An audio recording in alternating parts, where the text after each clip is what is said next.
ছুটির দিনেও রাজধানীর ফিলিং স্টেশনগুলোতে দীর্ঘ লাইন, ফলে ভোগান্তি বেড়েছে গ্রাহকদের। তবে গ্রাহকদের অতিরিক্ত মজুত করার প্রবণতা থেকেই সংকট বাড়ছে বলে জানান পাম্প কর্তৃপক্ষ। এদিকে রাজধানীতে আজও অকটেন এবং ডিজেল সরবরাহ বন্ধ রয়েছে অনেক ফিলিং স্টেশনে। রফিক মাহমুদের রিপোর্ট।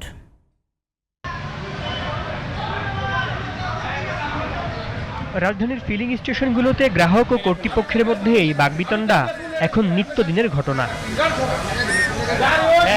শুক্রবার ছুটির দিনেও দীর্ঘ লাইন রাজধানীর ফিলিং স্টেশনগুলোতে। চৈত্রের তীব্র রোদ আর ভ্যাপসা গরমে দীর্ঘ লাইনে দাঁড়িয়ে ঘন্টার পর ঘন্টা অপেক্ষা করে তেল নিতে হচ্ছে গ্রাহকদের। 1.5 ঘন্টার উপরে হয়েছে আর কি। তো আজকে দেখলাম যে অন্যান্য দিনের চেয়ে সিরিয়ালটা আরো অনেক বেশি লম্বা। এখন দিচ্ছে, আলহামদুলিল্লাহ যে দিচ্ছে। সাইনবোর্ড জালকুড়ি যেগুলো আছে আর হইতেছে সোনিয়াকড়া রায়ের বাইক, এগুলো 6টা 7টা আমি দেখছি বন্ধ, টোটাল বন্ধ। তবে কোনো কোনো গ্রাহক অসাধু পন্থা অবলম্বনের চেষ্টা করছেন। একবার তেল নিয়ে আবারও লাইনে দাঁড়িয়ে দ্বিতীয়বার নেওয়ার চেষ্টা করছেন অনেকে। 6টা থেকে সিরিয়াল লাগছি, আমি করছি, পরে কাঠামন থেকে আবার সিরিয়াল দিছি, তো আবার এখন তেল নিচ্ছি। মানুষ বলতে ভুল আছে ভাইয়া, আমি ভাইয়া জানি না, সরি ভাইয়া।